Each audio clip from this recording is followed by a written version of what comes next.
Resumo dos capítulos 1 a 20 de Uma Prova de Fé. Inês e Marco reencontram-se numa livraria café, à beira do rio, e entre conversas, leituras e pequenos projetos, reconstrói uma relação pautada por gestos, medidos, honestidade e autonomia. Trabalham juntos numa série de leituras públicas, enfrentam ciúmes, propostas profissionais e distâncias temporárias. Aprendem a negociar rotina, apoiar familiares e manter projetos comunitários. A livraria torna-se ponto de criação e ação social, onde decisões profissionais, mal-entendidos e viagens pessoais testam a confiança que cresce entre eles. Ao final, consolida-se um presente compartilhado feito de cuidado diário, autonomia respeitada e esperança prática. Capítulo 21. O sopro da incerteza. Uma notícia inesperada abala a rotina. O editor que financiava as leituras anuncia cortes. A livraria perde parte do orçamento mensal. Inês vê projetos suspensos e pensa em aceitar um trabalho que comprometeria seus ideais. A fé em seus próprios valores começa a ser testada. Decide consultar Marco antes de escolher. Capítulo 22. A doença silenciosa. A mãe de Inês adoece. Exames exigem cuidados e deslocamentos constantes. Inês equilibra noites em claro com compromissos na livraria. O cansaço corrói certezas e convida ao desânimo. Em vez de fugir, aceita a ajuda de amigos e reorganiza horários, aprendendo a depender sem se sentir derrotada. Capítulo 23. O convite de ouro. Surge uma oferta tentadora. Uma editora estrangeira propõe um contrato para transformar as leituras em uma série online, mas que exige mudanças no conteúdo e cronograma rigoroso. O projeto pode garantir estabilidade, porém pede concessões que ferem a autenticidade que Inês defende. Ela hesita entre segurança e coerência. Capítulo 24. A voz que sussurra boatos sobre preferências criativas e decisões de Inês se espalham pela comunidade cultural. Há quem ache que ela abandonou princípios por conveniência. A dúvida pública pesa como pedra. Inês enfrenta o desafio de continuar, sem se deixar consumir pela opinião alheia, reafirmando suas escolhas em atos e não em explicações. Capítulo 25. A prova de fé. Uma enchente atinge bairros ribeirinhos. A livraria vira abrigo improvisado. Entre deslocados, surge um jovem que pede abrigo e trabalho. Ele carrega um passado conflituoso e desconfiança nos olhos. Inês precisa decidir se abre a porta para quem poucos querem acolher. Ao optar pela acolhida, arrisca críticas e desgaste, mas encontra humanidade e pequenos milagres na solidariedade. Capítulo 26. O dilema do segredo Marco. Descobre informação que pode comprometer a carreira de um parceiro do projeto da livraria. Revelar limitaria danos futuros, protegeria a comunidade, mas feriria laços atuais. Inês debate a revelação.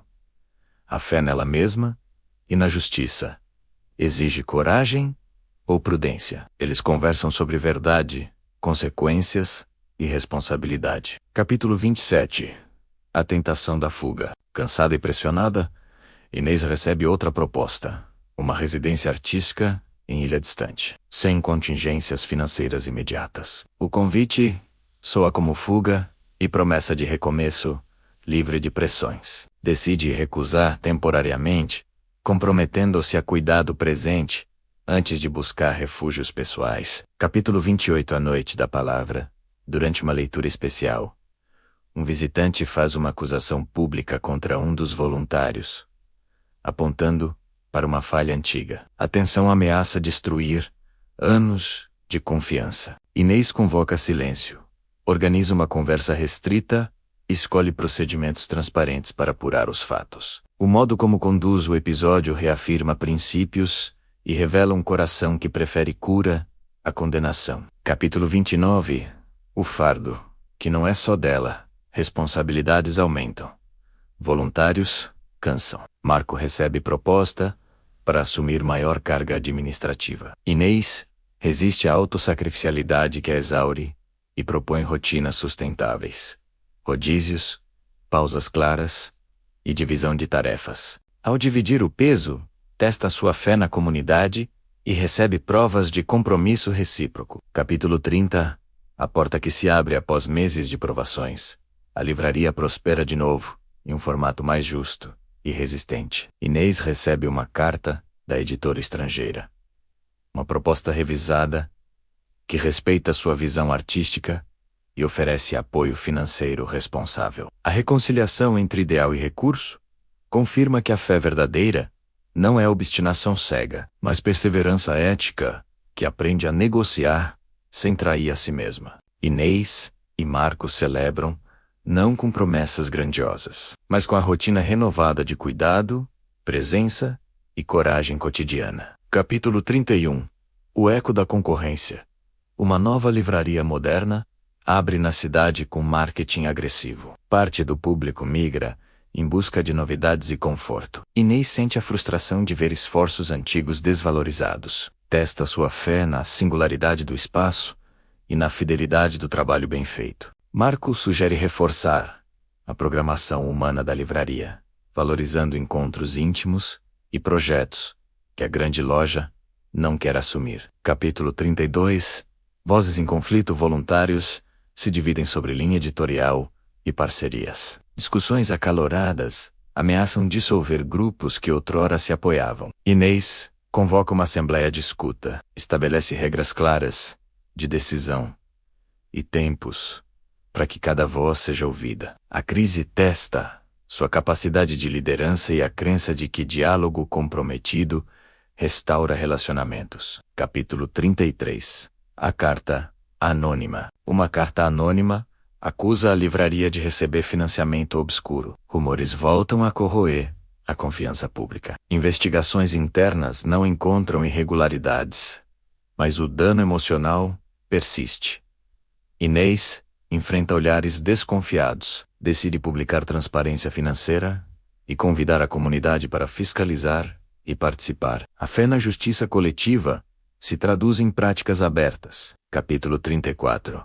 Sopro de recuperação. Um festival local de cultura abre espaço gratuito para a livraria apresentar uma mostra. O evento traz público novo e reaproxima parceiros.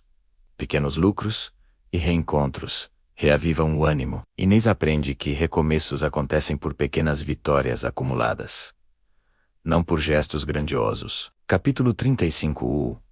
Medo no corpo. Marco recebe um diagnóstico que obriga a reduzir atividades por um período. O medo do pior atravessa noites. Inês assume funções que antes dividiam. Organiza cuidados médicos e adapta a programação. A prova exige fé no carinho prático, cuidar sem angústia e permitir que a fragilidade seja parte do cuidado mútuo. Capítulo 36. A tentação do atalho diante de prazos e contas. Surge proposta de aceitar publicidade que compromete a linha ética da livraria. Alguns argumentam pela sobrevivência, outros pela integridade. Inês recusa o atalho e propõe campanhas de microfinanciamento e bazares literários. A escolha atesta a fé em sustento que não venda princípios. Capítulo 37. Reencontro que cura. O jovem acolhido durante a enchente retorna transformado. Encontrou trabalho e estabilidade. E agora, coordena um grupo de apoio. Sua presença confirma que acolher foi ato de esperança com frutos palpáveis. Inês e Marcos celebram em silêncio, reconhecendo que a fé se comprova também em vidas pequenas reconstruídas. Capítulo 38. Teste da palavra pública. Um programa de rádio local os convida para debater leitura e cidadania ao vivo. Um entrevistador provoca para gerar audiência. Inês mantém a calma. Fala com clareza sobre limites e sobre o papel da livraria em promover escuta ativa. A transmissão afasta mal-entendidos e atrai interessados para oficinas de mediação de conflitos. Capítulo 39. Escolha de permanecer. Uma oferta financeira generosa é feita para vender o espaço e transformar a livraria em comércio rentável. A venda garantiria conforto e segurança, mas extinguiria um projeto comunitário. A Assembleia decide ficar. O processo reafirma que a fé de Inês não é resignação. É compromisso com algo que vale mais que lucro. Capítulo 40. Luz, que não se apaga com estrutura fortalecida. Equipe renovada e comunidade ativa. A livraria celebra 10 anos de encontros. No evento, vozes que foram duvidosas reconhecem esforços. Marco, mais descansado, lê um texto sobre fé prática. Inês observa janelas iluminadas, sente a passagem do tempo e entende que provações não diminuíram sua fé, apenas a tornaram mais ativa e generosa.